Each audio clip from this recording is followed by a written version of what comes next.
Bonjour et bienvenue dans cette émission de la vie des diocèses, comme vous le voyez, enregistrée dans un cadre inhabituel puisque nous sommes à Lourdes où les évêques de France sont réunis en assemblée plénière toute cette semaine. Et nous avons la joie aujourd'hui de recevoir Monseigneur Pierre-Antoine Bozo, évêque de Limoges. Bonjour Monseigneur. Bonjour. Alors Monseigneur, je rappelle, vous avez été nommé évêque de Limoges en 2017, nommé le 11 mai 2017 et consacré le 3 septembre 2017 sur un territoire qui couvre la Haute-Vienne et la Creuse. Avant d'entrer dans le vif de l'actualité de votre diocèse, puisque les évêques sont réunis en assemblée plénière, est-ce que vous pouvez nous dire qu'est-ce qui vous a marqué dans ces premiers jours d'assemblée plénière ? Alors, depuis un an que je suis évêque, c'est donc ma troisième rencontre de la conférence des évêques. Je suis toujours très marqué par le fait que notre conférence ait lieu à Lourdes, dans un lieu de pèlerinage, auprès de la grotte de la Vierge Marie. Je trouve que c'est très beau, parce que c'est une ambiance vraiment de prière et porteuse. Dans cette conférence-ci, ce qui est marquant, évidemment, peut-être, c'est cette rencontre un peu inédite avec des victimes d'abus sexuels qui a eu lieu hier après-midi, sous le format d'une rencontre avec un petit groupe, ce qu'on appelle un forum, un groupe d'une trentaine d'évêques, qui a permis vraiment un vrai échange. Donc, dans notre forum, nous avons rencontré deux victimes, un prêtre et puis une dame d'une cinquantaine d'années. Alors, oui, c'était un temps très marquant. En fait, beaucoup d'entre les évêques ont déjà reçu, hélas, des victimes, enfin, ont eu à recevoir des victimes. Les écouter ensemble, c'était différent parce que elle s'adressait à l'ensemble de la conférence. C'était l'Église à laquelle elle s'adressait pour dire à la fois un peu leur itinéraire, leur parcours, et puis ce qu'elles attendaient. Et au fond, je pense qu'on a fait beaucoup de choses pour essayer de lutter contre la pédophilie dans notre Église, évidemment, et puis aussi pour écouter, accueillir, comprendre les victimes. Mais on a fait beaucoup de choses pour elles et peut-être pas suffisamment de choses avec elles. En tout cas, c'est ce que je me suis dit hier. Et donc, c'était une rencontre, oui, je pense, qui a marqué beaucoup les évêques et puis aussi, je pense, les victimes qui sont venues nous rencontrer. Qu'est-ce qui vous a marqué le plus dans leur témoignage, vous personnellement, comment vous avez été touché ? Peut-être ce qui m'a marqué, c'est un peu, au fond, notre porte d'entrée, nous, c'était la dimension des blessures spirituelles. Et c'est le lien qu'elles ont fait, ces deux victimes, entre leur corps, c'est leur corps qui elles ont été abusées dans leur corps, et puis le corps de l'Église, et ce parallèle entre les deux. Et du coup, il faut réparer les blessures dans leur propre corps, mais aussi dans le corps de l'Église. Et je trouve que c'était assez suggestif comme réflexion pour nous aider à comprendre comment nous étions également impliqués. Il suffit, voilà, quand on arrive dans un diocèse, on hérite aussi d'une histoire, mais c'est notre corps aussi avec sa propre histoire qu'il faut assumer, qu'il faut faire sien. Donc ça m'a bien aidé pour ma propre mission, pour mon gouvernement. À votre retour dans votre diocèse de Limoges, est-ce que vous avez des idées nouvelles, peut-être aussi pour lutter contre la pédophilie ou renforcer peut-être certaines mesures qui ont déjà été prises ? Oui, c'est-à-dire qu'on n'a jamais fini. Donc, évidemment, l'Église, par beaucoup de biais, est en contact avec la jeunesse. Donc, on a fait des choses déjà pour les prêtres, dans l'enseignement catholique, mais dans tous les mouvements de jeunes, etc. Je pense qu'il faut continuer de faire des choses. J'ai là entendu quelques idées. Vous voyez, il y a des diocèses où sont intervenus des spécialistes, des gendarmes. Donc, voilà, ça m'a donné des idées sur des choses à faire encore pour qu'on puisse se dire qu'on a fait le maximum pour ce qui dépend de nous. Monseigneur, je reprends la lettre des pères synodaux aux jeunes, puisqu'on sort également du synode sur les jeunes, la foi et le discernement vocationnel. Et cette lettre disait que nos faiblesses ne vous découragent pas, que les fragilités, les péchés ne fassent pas obstacle à votre foi. Est-ce que vous vous retrouvez aussi dans ces paroles ? Oui, je pense que c'est important. Alors c'est un travail à faire. Je veux dire, quand on est jeune, comme je l'ai été, on idéalise beaucoup l'Église, y compris l'Église institution, parce qu'on porte un regard de foi sur elle. On dit à la messe le dimanche, je crois à l'Église une sainte catholique et apostolique. Donc on a du mal à comprendre qu'elle puisse être faible, avoir des fragilités, des faiblesses, et parfois que par certains de ses membres, il y a des péchés manifestes et violents qui aient lieu. Donc je pense que c'est bien de dire ça aux jeunes, de les aider à comprendre que l'Église, elle est fragile comme un corps humain est fragile. Alors Monseigneur, on va revenir à votre diocèse de Limoges que vous découvrez paroisse par paroisse depuis plus d'un an maintenant. Et notre journaliste Nathalie Hérault était présente pour l'une de ses visites pastorales à la paroisse Saint-Éloi des Hauts-de-Laurence. On regarde son reportage. Vous savez qui c'est ou pas ? Oui, c'est Pierre-Antoine. C'est qui ? Pierre-Antoine. C'est celui qui a des lunettes rondes. Et lui, il fait quoi dans la vie ? Et c'est le grand chef de tous les prêtres du Limousin. Voici Pierre-Antoine Bozo, le nouvel évêque de Limoges. Ses enfants de maternelle et de CP ont hâte. ils vont bientôt le rencontrer. Ils ont même préparé ce cadeau avec tous leurs dessins. Et puis tout à l'heure, on va rejoindre les plus grands pour un temps de partage avec notre évêque. C'est important de voir qu'il est près de nous, qu'il vient nous voir, oui. Depuis son arrivée, il y a 1 an, l'évêque visite le diocèse, paroisse par paroisse. Ce matin, il rencontre l'équipe municipale de Couzex, une ville aux portes de Limoges. Parce que les chrétiens, ils ne vivent pas hors sol, ils vivent dans une culture, dans un lieu donné, avec son histoire, ses problématiques économiques, humaines, sociologiques.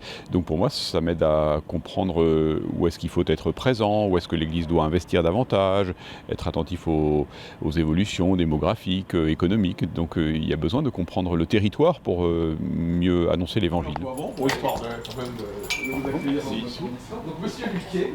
Si cette visite est importante pour l'évêque, elle l'est également pour les habitants de la commune.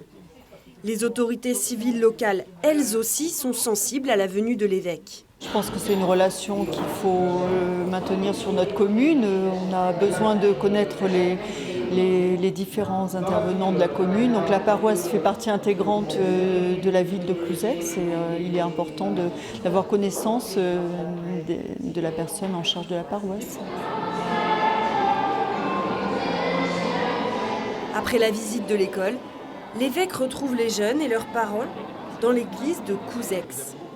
Un moment attendu par toutes les générations. Il est important.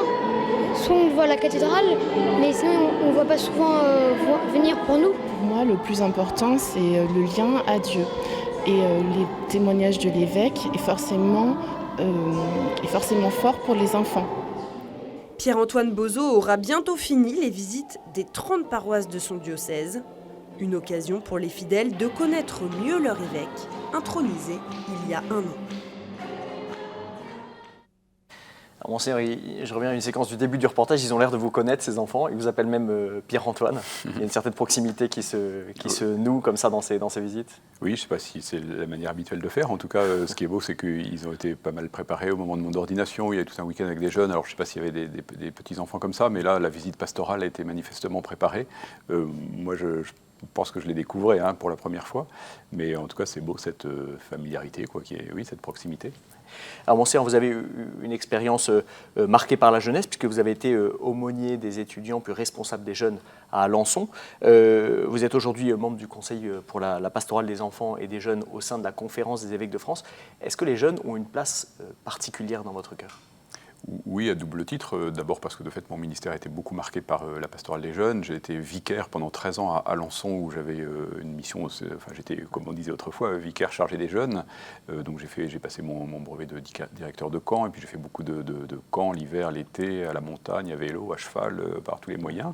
Donc j'ai été beaucoup avec des jeunes, dans les établissements scolaires, enseignement public, etc. Et puis après, il y a eu une dimension, un moment plus spécialisé avec l'aumônerie des étudiants. Et puis après, j'étais dans le circuit des séminaires, qui aussi finalement concerne la rencontre avec des jeunes, et donc ça a marqué mon ministère. Et puis après, de manière plus générale et plus théorique si on veut, évidemment c'est important, on le sent aujourd'hui particulièrement, où il y a une espèce de décrochage quand même assez fort de la grande majorité des jeunes par rapport à l'Église, qu'on n'ait pas peur de les rencontrer, d'aller à leur recherche, comme on va à la recherche de la brebis perdue. Et donc ça reste pour moi une préoccupation forte dans le domaine de la mission, de l'évangélisation, et que souvent, je pense, un peu par peur, parce qu'on ne sait pas comment faire, on abandonne finalement sans trop le dire. C'est important de s'associer également à la prière de la communauté locale. Qu'est-ce qui se vit peut-être de particulier dans ces visites pastorales, dans la relation de foi? Oui, c'est très beau. Et à chaque fois, il y a une alchimie unique, parce que chaque paroisse a un peu sa physionomie. C'est un ensemble, c'est une histoire, c'est un pasteur, sont parfois des personnalités marquantes, des charismes particuliers. Et donc, il y a une paroisse où c'est la place des enfants qui est davantage marquée, d'autres, c'est la vie de prière. Donc, chaque rencontre pastorale est unique. Puis, chaque communauté, c'est très attachant pour moi. Dans la mission de l'évêque, il y a un côté un petit peu austère, qui est que, justement, il est pasteur d'un diocèse, mais finalement, au quotidien, il n'a pas cette relation régulière avec des gens, comme là, un curé de paroisse. Et du coup, moi, j'aime beaucoup être sur le terrain auprès des gens. Et donc, à chaque fois, il se passe des choses belles, et y compris dans la dimension de la... Je pense que l'évêque, il a une grande liberté aussi. On l'attend un peu sur ce sujet-là, donc pour entraîner les gens dans la vie de foi, dans la vie de prière. Et donc, je ne me prive pas. Ouais. vous rencontrez les enfants, on l'a vu, vous rencontrez aussi la communauté de la paroisse. Qu'est-ce que les gens vous disent? Qu'est-ce que vous avez découvert finalement au fil de ces rencontres pastorales? Est-ce que les gens aussi vous parlent de leurs problèmes librement, de leurs attentes? Et qu'est-ce qu'ils vous disent? Oui, c'est toujours un peu une question pour moi. Quand l'évêque vient pour la visite pastorale, ça a été préparé, on met un peu les petits plats dans les grands. J'ai toujours un petit peu peur que ça me donne une vision faussée. Alors, comme elle est plutôt belle, finalement, c'est assez gratifiant. C'est-à-dire, à chaque fois, je vois des paroisses où il y a des belles choses qui se font. Ça ne correspond pas toujours au quotidien de la paroisse. Mais je pense que quand même les gens sont assez libres. Si l'évêque sait être proche d'eux, ils savent aussi ouvrir leur cœur facilement, et donc alors parfois en direct, parfois il y en a qui m'écrivent, qui me demandent un rendez-vous à cette occasion pour me parler de difficultés, de problèmes. Il y a des choses qui vous ont marqué peut-être particulièrement concrètement sur des difficultés partagées? Alors je pense que les gens, vous voyez, ça c'est évidemment très récurrent, puis c'est quelque chose auquel je ne peux pas grand-chose, sinon appeler les gens à la paix, à la confiance. Ce qui les touche, ce qui les marque, et qui est un peu pathétique, c'est chez des gens très engagés, c'est de voir qu'il n'y a pas de relève. Donc les gens, les souffrances, les problèmes que les gens me partagent, c'est souvent de cet ordre-là. C'est-à-dire, nous on a donné notre vie pour ça, on sert l'Église, et puis on voit que ça ne suit pas beaucoup derrière. Donc vous êtes là pour encourager? Je suis là pour encourager, pour dire que le Seigneur pourvoit, que l'Église traverse les siècles et qu'elle continuera, voilà. Donc oui, je pense qu'il y a une mission d'encouragement. Alors parfois il y a des problèmes humains, plus particuliers, plus personnels, que je ne peux pas toujours régler. Et puis c'est pas toujours bon que l'évêque soit en première ligne pour ça. Donc j'essaie quand je peux, de renvoyer. Mais en tout cas, voilà, c'est souvent des belles relations humaines, oui. On vous a vu aussi vous rencontrer les autorités locales, hein, notamment le maire. Est-ce que ça se passe toujours aussi bien que comme on l'a vu à Couzex?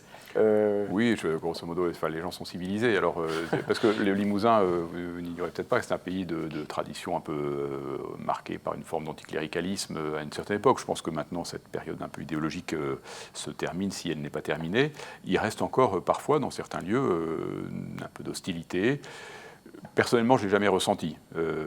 Et j'ai trouvé qu'au contraire, les élus se rendent très disponibles. Il y a récemment un élu qui m'a accordé quasiment une demi-journée. Il m'a fait visiter toute sa commune, toutes ses installations avec beaucoup d'enthousiasme. Donc non, plutôt les gens... je trouve qu'au fond, ça marque que, même si elle a diminué quantitativement, il reste une place symbolique de l'Église qui est importante. Peut-être vos curés vous briefent un petit peu avant en disant attention... Oui, c'est ça, oui. Mais grosso modo, ça se passe assez bien, surtout à ce niveau-là de la vie communale.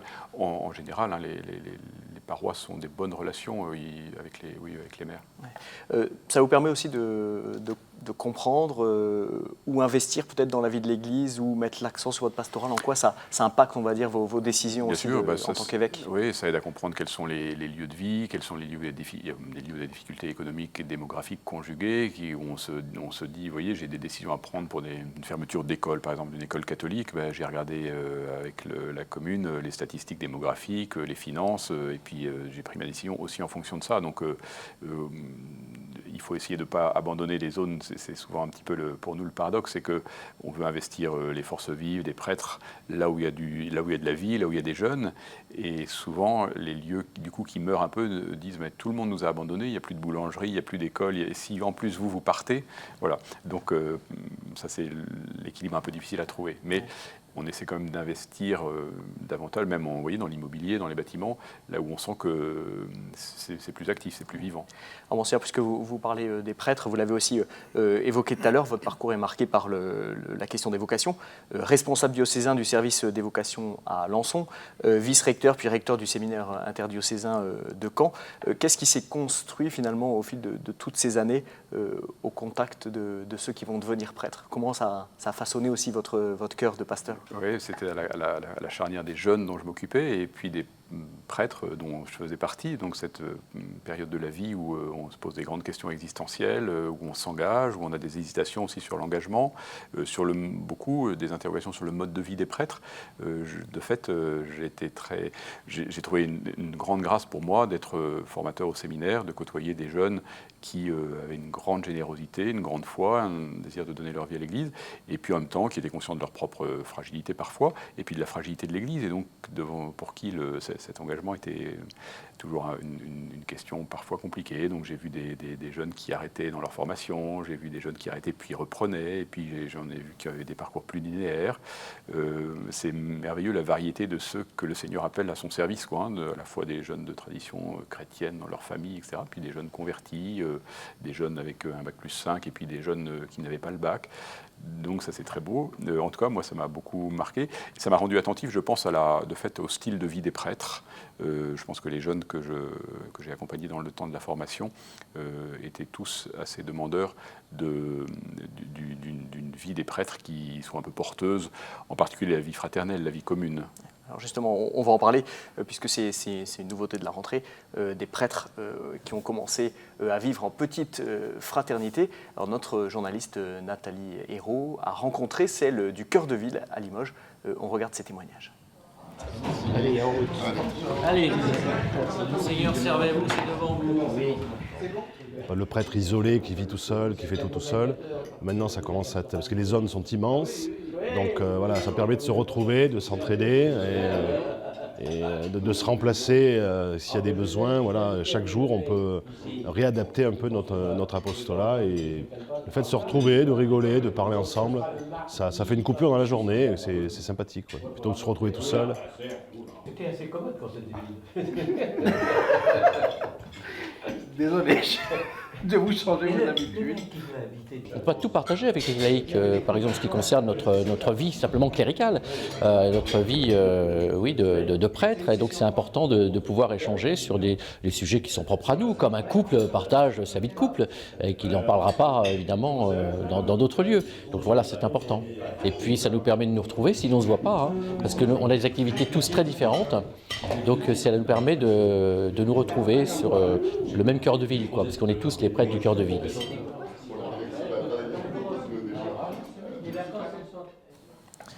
Alors, Monseigneur, c'est vous qui avez voulu ces petites fraternités de vie qui ont été mises en place depuis la rentrée de septembre. Pourquoi vous avez voulu ce mode de vie pour les prêtres, et est-ce que tous ont été d'accord pour vivre de cette manière ? Alors tous sont d'accord pour entendre un appel à soigner la fraternité entre les prêtres. Alors elle peut prendre beaucoup de formes, et puis je n'ai pas imposé un mode unique. Il se trouve que j'ai dû faire pas mal de changements, de nominations, et donc au fond j'ai essayé de privilégier dans les nominations la possibilité pour ceux qui étaient prêts à vraiment mener une vie commune, voire habiter ensemble, avoir des temps de vie de prière. Alors là c'est un repas partagé, et vous voyez c'est une forme de fraternité, c'est pas du tout la seule. Il y a des prêtres qui se retrouvent une fois par semaine, là ils se retrouvent quasiment tous les jours dans le cœur de ville pour le repas. Il y en a dans ce cœur de ville qui habitent aussi le même presbytère. Et donc j'essaie aussi en fonction, vous voyez, puis il y a des prêtres jeunes, des prêtres moins jeunes qui ont des habitudes, donc tout le monde n'est pas prêt à la même chose. Au fond, mon souci, c'est que les prêtres, vous voyez, le célibat des prêtres, c'est pas la solitude, et c'est que les prêtres ne soient pas isolés. Qu'ils puissent parler, partager, se connaître. Et au fond, quand on se connaît, on apprend à s'aimer. Donc voilà, les choses sont toujours plus simples quand on a des occasions de se rencontrer. C'est quoi votre vision finalement derrière ? Quels peuvent être les fruits de ce mode de vie-là ? Et est-ce que ça aide finalement les prêtres à être aussi de meilleurs prêtres ? Je pense, oui. Vous voyez, le risque du célibat, c'est le vieux garçonnisme, c'est les petites habitudes, c'est de vieillir seul. Moi, j'ai vu, je viens de Normandie, des prêtres qui, vous voyez, passaient 40 ans et finissaient leur vie dans un presbytère où, quand on n'est pas stimulé, vous voyez, quand on n'a pas de prochain proche à aimer, on est stimulé par la charité, à la charité quand on vit ensemble. Et donc je pense que c'est ça l'enjeu. Et puis il y a une question de témoignage. Vous voyez comme ils s'aiment, ça doit être perçu, perceptible par les chrétiens.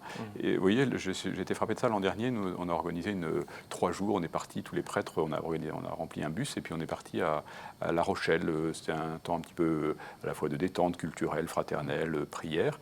Et ça a été un très beau moment entre nous. Mais ce qui m'a frappé davantage, c'est l'écho chez les diocésains qui ont dit c'est formidable, vraiment on vous encourage, c'est beau pour nous de voir ça, que les prêtres font des choses ensemble. Voilà. Et vous-même, vous vivez dans une petite fraternité aussi? Alors j'essaie, alors pas pour donner l'exemple, mais parce que j'ai toujours vécu avec d'autres prêtres et que j'ai trouvé ça pas toujours facile, mais toujours beau et stimulant. Je trouve que ça stimule la charité, puis c'est fidèle à l'évangile. Jésus, il n'envoie jamais ses apôtres tout seul, il les envoie au moins 2 par 2. Et donc pour l'instant, alors il y a des petits travaux de transformation à l'évêché, mais j'ai libéré des bureaux administratifs à l'évêché pour pouvoir accueillir vicaire général et un vicaire épiscopal avec qui on partagera la vie de prière, la table commune. Voilà, donc je trouve que c'est un lieu porteur pour moi aussi. Vous parliez tout à l'heure du défi de la proximité avec les paroisses, notamment dans le rural. Le fait de rassembler des prêtres, est-ce que ça ne pose pas une difficulté supplémentaire, dans le sens où ça fait peut-être quelques kilomètres en plus pour certains? Oui, vous avez tout compris du dilemme de l'évêque et des prêtres. Hein. C'est-à-dire qu'il faut tenir ces deux exigences de la vie commune des prêtres qui demandent qu'ils se regroupent et puis de la proximité.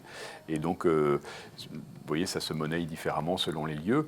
Et puis il y a des prêtres qui aussi, alors je respecte ça, qui sont vraiment pas prêts à habiter avec d'autres et puis qui sont contents d'être seuls dans leur presbytère. Et donc, voilà, pour moi c'est un peu un des défis. Mais ce qui est premier, c'est que les prêtres soient des prêtres sereins et confiants, et sinon heureux, du moins, en tout cas, qui trouvent du sens dans leur ministère. Et donc c'est ça que je veux privilégier d'abord. Alors, Monseigneur, je vous propose de passer à un autre sujet, puisque c'est aussi une originalité de votre diocèse. Vous êtes jumelé avec un diocèse au Burkina Faso, Waïgouya. Voilà. Comment est née cette amitié aussi particulière, qui est une des caractéristiques du diocèse de Limoges? Alors je pense qu'il y a pas mal de diocèses en France qui ont un jumelage comme ça, avec des diocèses étrangers, peut-être surtout africains. Le nôtre, il est né au moment du Concile Vatican II, où l'évêque de Limoges et l'évêque de Waïgouya, donc qui est un diocèse au nord du Burkina Faso, hein, dans le Sahel, donc un lieu assez pauvre, assez difficile climatiquement. Et donc les deux évêques ont sympathisé au moment du Concile, et de cette sympathie, de cette fraternelle rencontre, est né un jumelage qui dure toujours, dont je suis l'héritier. Donc, à ma consécration épiscopale, l'évêque de Waïgouya, Monseigneur Justin Kientega, était présent. Et puis, il m'a invité, donc je suis allé au mois de juillet ordonner les prêtres de son diocèse dans sa cathédrale. Donc, vous voyez, c'est une amitié. Voilà. Ouais. Alors, pour comprendre la nature de ce jumelage, je vous propose qu'on retrouve une petite équipe qui a empaqueté quelques cartons aussi à destination du Burkina Faso. On regarde. Il y a l'aspect social. On fait des colis pour les envoyer au Burkina. Et il y a aussi cet aspect spirituel. On se partage les prières, on est en communion de prière. Et aussi, il y a cette dimension aussi missionnaire. Parce que moi, je suis là comme prêtre étudiant, mais aussi en service pour aider le diocèse de Limoges dans différents domaines pastoraux. Alors, comme ça a été dans le cas aussi dans l'histoire, il y a eu des prêtres de Limoges ici qui sont allés au Burkina pour l'évangélisation. Tous les ans, le deuxième dimanche de l'Avent, nous faisons des échanges de prières. C'est-à-dire que nous, on leur envoie des prières et eux nous envoient les leurs, que nous lisons le jour, donc le deuxième dimanche de l'Avent. En janvier, on fait également la journée du jumelage, ici, où toutes les paroisses qui sont jumelées se réunissent, on fait un repas ensemble, on parle du jumelage, on échange sur ce que l'on fait dans chaque paroisse, et on leur envoie à ce moment-là le bénéfice de cette journée. On a bien compris la nature de ce jumelage, à la fois matériel et spirituel. Qui a le plus besoin de l'autre ? C'est Limoges ou c'est à vue humaine, c'est nous qui sommes plus riches matériellement, économiquement, et eux moins. Et quand je suis allé en juillet, je me suis aperçu de la grande pauvreté de ce diocèse. Donc de ce point de vue-là, c'est eux qui ont plus besoin de nous. Ils ont une église jeune, dynamique, donc de ce point de vue-là, ils ont aussi une vitalité qu'ils peuvent nous transmettre. Le jeune père Raoul que vous avez vu, c'est un prêtre étudiant. Donc on accueille 2 prêtres étudiants, un en pharmacie qui est destiné à tenir un dispensaire diocésain, et puis un autre en lettres pour enseigner dans un séminaire. Et donc à la fois ils sont étudiants chez nous, donc on finance leurs études, mais eux ils apportent cette vitalité qui est importante. Et puis là où il y a une grande égalité, c'est qu'on est tous des disciples du Christ qui essayons de grandir dans la foi et de nous porter mutuellement. Et la dimension de prière mutuelle qui était évoquée, je pense, est importante. Une des particularités de ce jumelage, c'est que quasiment chacune des paroisses du diocèse de Limoges est jumelée avec une paroisse du diocèse de Waïgouya. Donc ce sont des échanges très concrets, les gens se connaissent, parfois viennent les uns chez les autres, et puis se communiquent les nouvelles de leur paroisse, le changement de curé, la construction d'une église. Donc ça habite aussi les prières mutuelles, et j'ai repéré souvent dans mes visites pastorales que dans la prière universelle, on prie pour la paroisse jumelée. Enfin, voilà. Donc là, il y a une grande égalité, on est les frères vraiment de ce point de vue. Les catholiques de votre diocèse sont touchés par ce jumelage. Est-ce que ça les fait eux-mêmes évoluer aussi dans leur foi, dans leur engagement? Oui, je pense. D'abord, je découvre en Limousin qu'il y a un catholicisme très social, hein, très attentif à toutes les formes de pauvreté, donc à la fois à l'extérieur et à l'intérieur. Hein. Partout là où il y a des lieux de pauvreté, il y a des chrétiens engagés. J'ai été très, très marqué par ça. Hein. C'est vraiment très admirable. Et du coup, là aussi, ils sont sensibles à cette aide qu'on peut apporter. Les colis que vous avez montrés en sont le signe. Donc oui, tout ce qui nous pousse à la charité nous fait grandir dans la foi, donc c'est bon pour nous. Et c'est justement votre devise aussi, la charité du Christ nous presse, quelque chose qui définit votre ministère, c'est ce que vous voulez pour la vie de l'Église aussi dans le diocèse de Limoges. Il n'y a pas de temps à perdre pour vivre de la charité du Christ, donc je pense que dans cette petite verset de Saint Paul aux Corinthiens, beaucoup est dit. Oui. Monseigneur, un grand merci d'avoir accepté notre invitation. Merci à vous. Et bonne fin d'assemblée plénière. Merci. Merci à tous de nous avoir suivis. Merci pour votre fidélité. Si vous souhaitez suivre toutes les actualités du diocèse de Limoges, n'hésitez pas à vous rendre sur le site internet qui s'affiche en bas de votre écran. Vous pouvez également retrouver cette émission sur le site de KTO et vous pourrez également suivre toute l'actualité de l'Assemblée plénière des évêques de France réunie cette semaine à Lourdes sur notre antenne. À la semaine prochaine. Au revoir.